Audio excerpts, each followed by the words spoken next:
Welcome back to the deep dive. Today, we are not just, skimming the headlines. We're going to pop the hood and really look at the engine. The messy, often brutal machinery that actually drives these global events. Exactly. And we've got a massive stack of material in front of us today, focusing primarily on the stark, really grim reality of the recent insurrection in Iran. But we're not stopping there. No. In true deep dive fashion, we're going to trace the ripples of this single event all the way to, believe it or not, a labor market crisis in London and a supermarket aisle in Uruguay. It sounds like a completely scattered map when you just list it out like that, doesn't it? It really does. But there's a very strong, I'd say very cynical adhesive Hmm. holding all of these disparate pieces together. We're looking at these events through the lens of a specific observer, Tenenbaum. Right. And for listeners who might be new to the show or maybe just new to his work, we should probably set the stage on who Tenenbaum is. He is not the guy you go to for a pep talk about how the world should be. Definitely not, no. Tenenbaum is an international observer who pulls absolutely no punches. He views the world through a lens of extreme, almost cold-blooded pragmatism. He doesn't really care about international law or human rights declarations or all that talk of a rules-based order. Not unless there's something backing those rules up. The revolver. Exactly. That is the core metaphor that Tenenbaum uses again and again. He argues that international law is essentially just paper. It's polite fiction, unless there's a revolver behind it. And a revolver can be anything. A gun, an army. A bank, a blockade. Yeah. If you don't have the revolver, you don't make the rules. It's that simple. So our mission today is to try and understand the world through that ruthless perspective. We're going to unpack Tenenbaum's analysis of why the Iranian uprising failed, and he says it failed definitively. And we're going to look at why the U.S., specifically the Trump administration at the time, basically sat on its hands despite all the tough talk. We'll also take a really fascinating and frankly bizarre detour into the internal structure of the Iranian regime.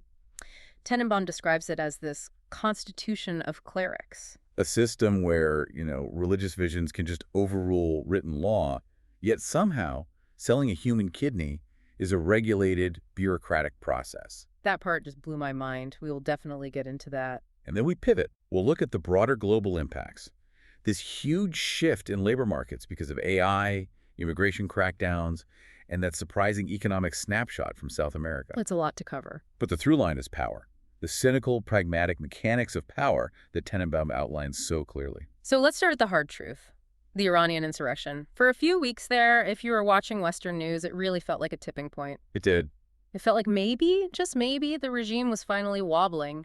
But Tenenbaum says no, that was a mirage. A complete mirage. Tenenbaum asserts that the insurrection is, for all intents and purposes, over. And it didn't just fizzle out because protesters got tired or went home. This wasn't a loss of momentum. No, not at all. It ended because it was crushed. It was a calculation. Precisely.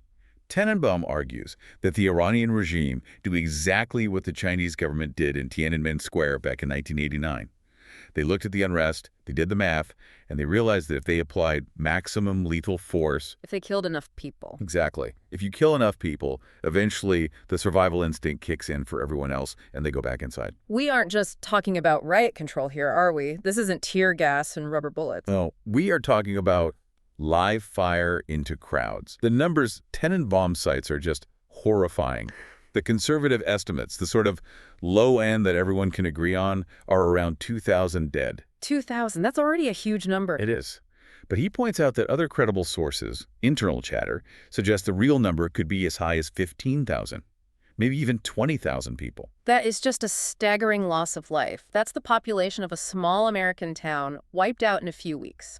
And that level of violence works. That is the grim, uncomfortable reality that Tenenbaum forces us to look at. Fear works. And now, according to his analysis, the street battles are over, and we've moved into what he calls the cleanup phase. Which sounds almost more terrifying than the chaos. It really does. It is, because it's systematic. Yeah. The regime is using everything. Camera footage, facial recognition software, social media data. They're going house to house. So they're building lists. They're building lists. Yes. They are identifying the ringleaders, the vocal organizers, the people who are shouting the loudest, and they are either arresting them or executing them. Tenenbaum highlighted a specific point about the executions that I found incredibly cynical. the regime made a public promise recently. Right. They promised not to execute anyone without a trial. Which, to a Western ear, that sounds like a concession. It sounds like, oh, okay, they're introducing due process. But Tenenbaum just cuts right through that. He notes that in Iran, a trial can happen in 5 minutes. It could be behind a closed door with no defense attorney. The word is meaningless. So it's just theater. It's pure political theater. He argues this promise was just a diplomatic bone thrown to the international community, specifically to Donald Trump, Yeah. to give them a tiny bit of cover while they finish the grim work in the shadows. Speaking of Trump, this is the Trump factor we need to unpack. I think a lot of people, and certainly the protesters on the streets in Tehran, were hoping, maybe even expecting, that Trump would intervene. He was the maximum pressure guy. Exactly. He famously tweeted, "I won't allow this." But when push came to shove, the U.S. did. Well, nothing. Why? Why couldn't the cavalry ride in? This is where Tenenbaum is at his best, I think. Yeah. Stripping away all the rhetoric and just looking at the cold, hard tactical options. He argues that Trump had zero good options. He was completely checkmated by geography and strategy. Let's play this out then. Let's look at the options that weren't on the table. Option A, you want to topple the regime, so you bomb the symbols of the state. Right. You hit the Parliament building, you hit the Ayatollah's compound, you take out the Revolutionary Guard headquarters. Why not do that? Because of something called the rally round the flag effect. Tenenbaum explains this perfectly. Imagine you hate your government, you despise them, you want them gone. Okay. But then a foreign superpower starts dropping bombs on your capital city. They blow up your parliament building. Your instinct isn't usually, yay, thank you for liberating us. It's, hey, you're attacking my country. Precisely. It shifts the entire narrative. It turns the populace patriotic against the foreign aggressor rather than against their own regime. Tenenbaum argues that bombing those symbols would have actually strengthened the mullahs. They could go on state TV and say, see, we told you the great Satan was coming to destroy us. It validates their propaganda completely. Yeah. So that's off the table. Okay, so bombing buildings is out. What about decapitation? We saw this tactic floated with Venezuela. The U.S. put a massive bounty on Maduro's head. They treated him like a criminal target. Why not do that with Ayatollah Khamenei? That is a critical comparison, and Tenenbaum points out the key difference. With Venezuela, the U.S. had what he calls a fig leaf of legality. A fig leaf. A legal excuse, a cover. They indicted Nicolas Maduro on drug trafficking charges in the Southern District of New York. So they could stand up at the UN and say, we aren't overthrowing a sovereign leader. We are executing an arrest warrant for a narcotics trafficker. Ah, I see. It frames the intervention as law enforcement, not as an act of war. It's a legal loophole, a very convenient one, but you can't do that with the Ayatollah. Khamenei isn't, selling cocaine to dealers in Miami. There is no pending indictment. So if you go after him, it's a naked act of war. It's an assassination attempt on a sovereign head of state. There's no fig leaf to hide behind. It's unambiguous. Plus, Tenenbaum also mentions that the power structure in Iran isn't just one guy, right? It's not like taking out the king and the whole thing crumbles. Not at all. It's a vertical, but it's also a fractured structure. Yeah. You have the clerics, you have the Revolutionary Guard. If you manage to take out the supreme leader, the assembly of experts just meets the next morning and appoints a successor. The system is designed to survive the death of the leader. This brings us to one of the most fascinating theories Tenenbaum introduced in these documents, what he calls the Delcy theory. The Delcy Rodriguez factor. Right. Break this down for us. Why does a female politician in Venezuela explain why the coup in Iran failed? It's such a brilliant insight into the actual mechanics of regime change. Tenenbaum suggests that the main reason the transition strategy in Venezuela had any chance of working, any legs at all, was because of Delcy Rodriguez. He was the vice president, deep inside the regime's inner circle. Exactly. And the theory is that she was the back channel. She was the person the U.S. could quietly cut a deal with. You need someone on the inside, a traitor, essentially, who realizes the ship is sinking and wants to negotiate a safe exit. A golden parachute. A golden parachute. You give us Maduro, we make sure you don't go to prison, and maybe you get to keep some of your money. You need a partner to open the door from the inside. And Tenenbaum's assessment is that Iran has no Delcy. Zero. There was no Delcy Rodriguez in Tehran. There was nobody in the Ayatollah's inner circle, nobody in the top brass of the Revolutionary Guard who was willing to pick up the phone and betray the regime. Why do you think that is? Is it just pure loyalty or fear? Probably a mix of both. plus decades of ideological indoctrination. But without that internal negotiator, the U.S. had no leverage to facilitate a collapse from within. They were just shouting at a brick wall. So assassination is off the table, bombing symbols is off the table, but surely there are other options. Economic, strategic, military options. Tenenbaum walks through a few scenarios that the armchair generals online always bring up. He does. And the first one is attacking the oil refineries. Right. On paper, this looks like a slam dunk. It really does. Iran has massive oil reserves, but, and this is a key detail Tenenbaum highlights, their refining capacity is garbage. So they have the crude oil, but they can't make the gasoline. Pretty much. Their refineries are old, they're inefficient, they're crumbling from sanctions. They actually struggle to produce enough gasoline for their own population. So the logic is simple. You bomb the refineries, you cut off the gasoline supply. The cars stop running, the trucks stop moving food, the entire economy freezes, and the people rise up and finally overthrow the government. It's a neat theory. But Tenenbaum points out a massive geographic loophole that just completely destroys this plan. The Caspian Sea loophole. The Caspian Sea loophole. And you really need to pull up a map in your mind's eye for this one. Okay. You have Iran. To the south, you have the Persian Gulf, which is open ocean. That's where the U.S. Navy's Fifth Fleet is. But to the north, you have the Caspian Sea. Which is technically a giant landlocked lake. It is. And who shares that lake? Yeah. Russia, Iran, Azerbaijan, Turkmenistan, Kazakhstan. The crucial pairing there is Russia and Iran. And the U.S. Navy. Has zero presence. You cannot sail an aircraft carrier battle group into the Caspian Sea. It's physically impossible. So, Tenenbaum argues that if the U.S. bombed the Iranian refineries in the south, Russia would simply act as the savior. They'd become Iran's gas station. Immediately. They would load refined gasoline onto tankers, sail them across what is effectively a Russian lake, and dock in northern Iran. The blockade is broken before it even begins. And politically, it's a disaster for the U.S. It's a total disaster. The regime survives on Russian gas, while the average Iranian citizen is stuck in a 5-hour line at the pump, blaming the Americans for their misery. It hurts the people, not the power structure. Okay, so that brings us to the nuclear option of economic warfare. What about a total blockade of the ports in the south? Just shut down the Persian Gulf, stop the oil from leaving Iran entirely. That is the World War III scenario. Yep. Tenenbaum reminds us that a huge portion of Iranian oil is bought by one country in particular. China. Yeah. And it's being transported on Chinese-flagged ships. And you can't just start sinking Chinese ships. Not unless you want a direct, hot war with a nuclear superpower. It is a complete non-starter. But there is another layer of risk here that Tenenbaum emphasizes. If the U.S. even tries to block the ports, Iran has a devastating countermove. The Strait of Hormuz. The choke point. 20% of the world's oil flows through that tiny strait. If Iran feels existentially threatened, they can mine it. They just drop hundreds of naval lines into the water. And global shipping just stops. Instantly. No insurance company on Earth will cover a tanker going through mined waters. All traffic halts.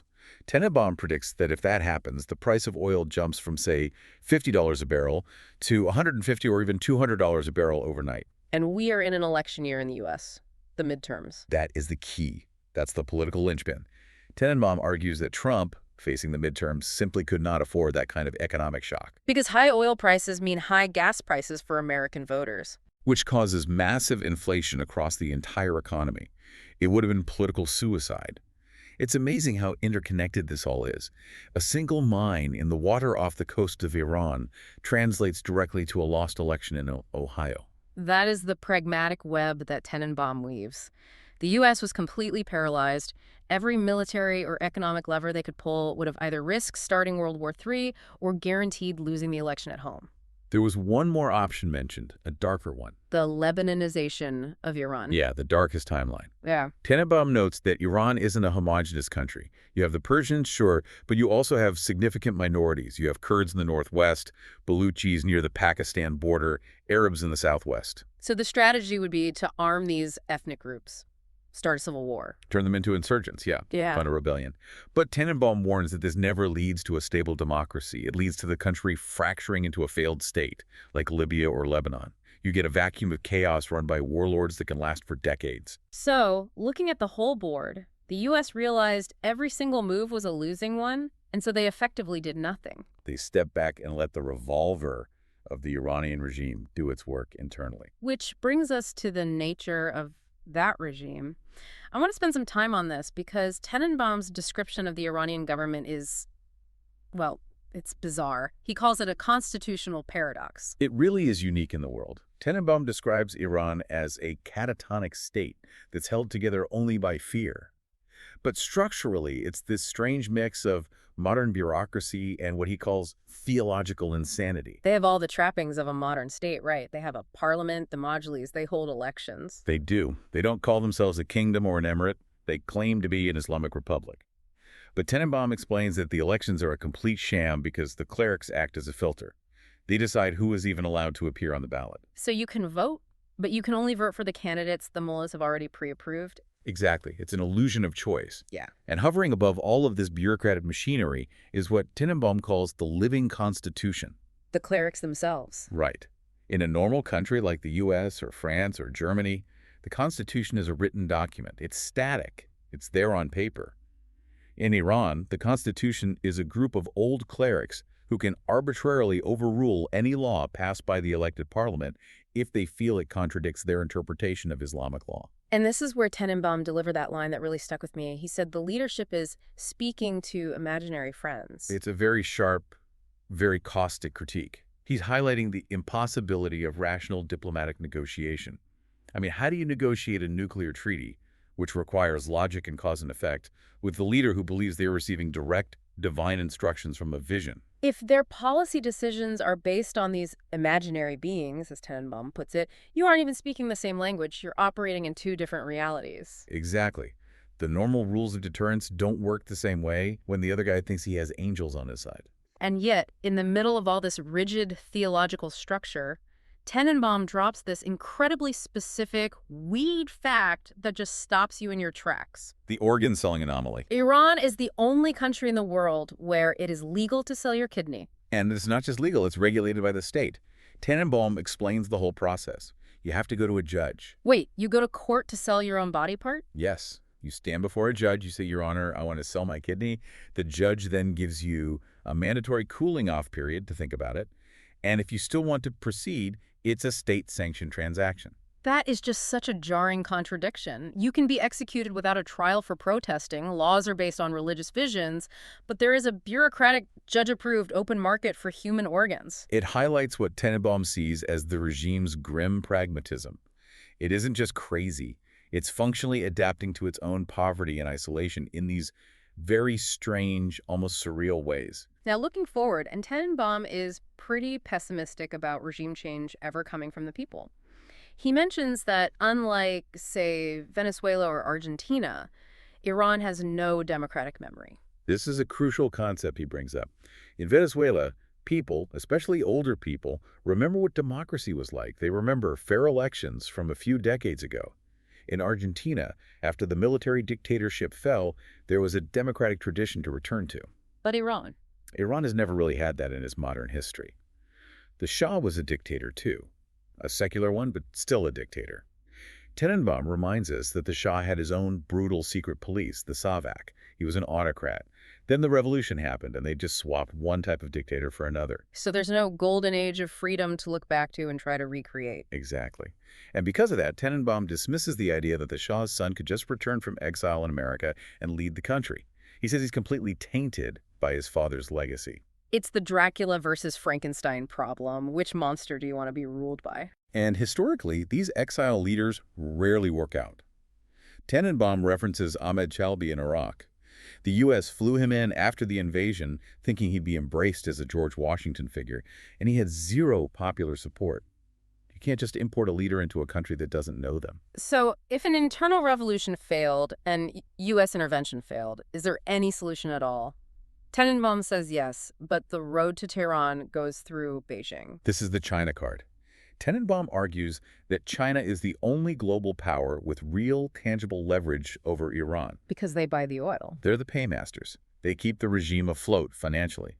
So the deal would have to be between Trump and Xi Jinping. The scenario Tenenbaum paints is this. Trump goes to China and says, hand over Iran, stop propping them up. And in exchange, the U.S. guarantees China's energy security. Maybe by promising them a certain amount of Saudi oil supply, something like that. A big strategic trade. And if China refuses, what's the stick? The stick is SWIFT, the global banking system.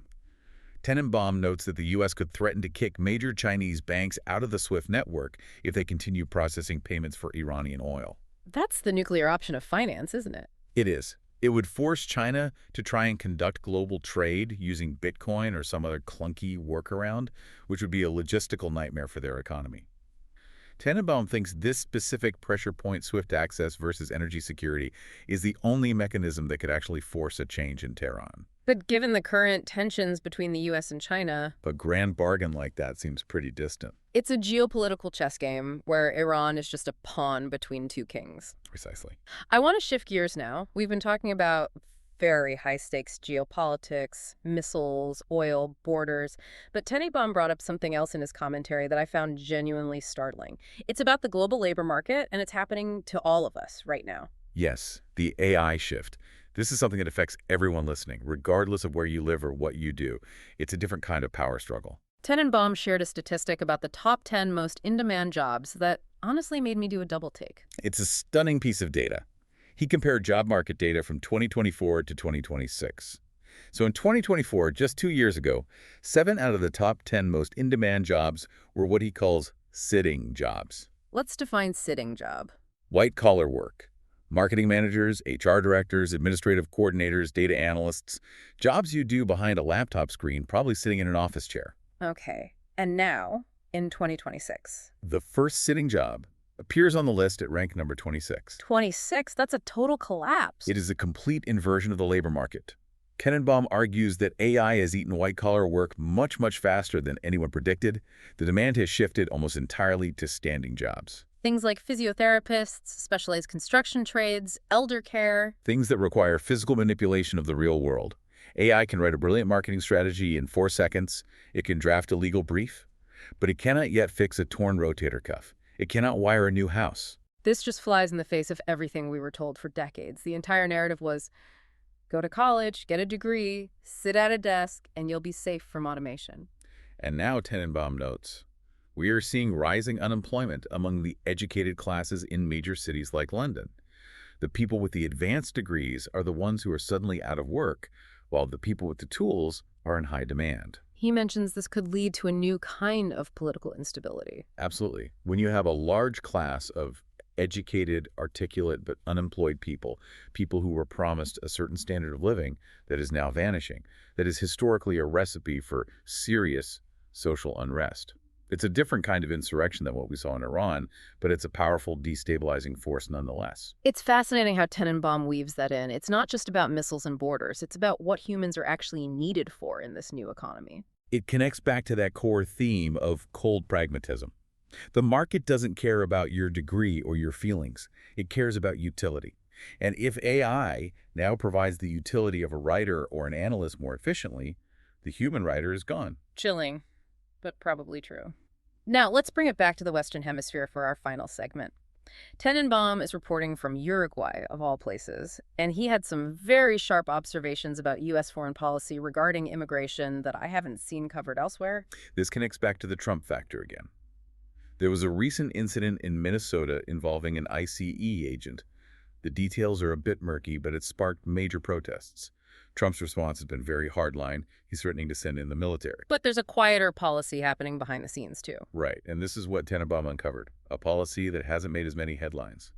A quiet freeze on new green cards for citizens of 75 different countries. And on that list are major South American countries like Uruguay and Brazil. Exactly. The official line from the administration is that the freeze will last until after the World Cup, which is a strange, almost arbitrary timeline. But Tenenbaum interprets this as a punishment. A punishment specifically for Uruguay. Yes. He argues that Uruguay is being punished for having a left-wing, slightly anti-American government right now. The U.S. is sending a very clear message. Don't get cute. You want to criticize U.S. policy? Fine. Your citizens don't get green cards. It's the revolver again, just a different kind. It is. It's soft power with a very hard edge. Yeah. And Tenenbaum suggests that for a small country like Uruguay, which is sandwiched between the giants of Brazil and Argentina, being on the wrong side of the U.S. is a very dangerous place to be economically. Speaking of economics, Tenenbaum gave us a little economic travelogue from Punta del Este, the famous resort site in Uruguay. And his grocery bill, it was eye-watering. It was a real shocker. He compares a typical supermarket run in Punta del Este to one in France. Now, as you know, France is not a cheap country. He notes that in France, he spends about 300 euros for a full cart of high-quality goods. Okay. And in Uruguay? 500 euros for lower quality goods. That is insane. 500 euros for a single cart of groceries. And yet, here is the paradox Tenenbaum found so fascinating. He notes the city is packed. Catastrophically full was the phrase he used. He said it reminded him of Mar del Plata in Argentina 30 years ago. So you have this runaway inflation, insane prices, a diplomatic freeze with the U.S., and yet the restaurants are full and the city is booming. It highlights a massive disparity you see in South America. There's still a segment of the population that is consuming voraciously, almost frantically, despite all the economic indicators flashing bright red. It just shows that official economic policy and the reality on the street don't always align so neatly. So bringing this all together, we started on the bloodstained streets of Tehran, and we've ended in a crowded, overpriced supermarket in Uruguay. And the through line, as Tenenbaum would say, is power. In Iran, the insurrection failed because the regime had the will to use absolute force, the revolver, and the U.S. had no strategic lever to pull to stop them. International law didn't save anyone. Not a soul. Tenenbaum's worldview is crystal clear on this. International law only exists when there is a credible force to back it up. Without the revolver, it's just words on paper. The Constitution of Clerics survives because they have the guns. The U.S. controls immigration and global banking because they have the economic guns. And now it seems like AI is rewriting the rules of economic power for the rest of us. Exactly. The leverage is shifting everywhere, all at once. Before we sign off, I want to leave you with a thought based on Tenenbaum's observation about the labor market. We are witnessing the death of the sitting job. For centuries, we have equated political power and social influence with the intellectual middle class. The writers, the managers, the academics, the thinkers. The people who sit, the people who shape the discourse. Right. But if the global economy shifts entirely to manual labor for stability, if the only truly valuable currency is physical utility, what happens to the political power of that intellectual class? Are we heading toward a world where your value is strictly defined by what your hands can do, and the thinkers become the new disposable underclass? It's like a reversal of the Industrial Revolution. The pen might be mightier than the sword, but it turns out the robot is mightier than the pen. Something to mull over. Thanks for diving deep with us. See you next time.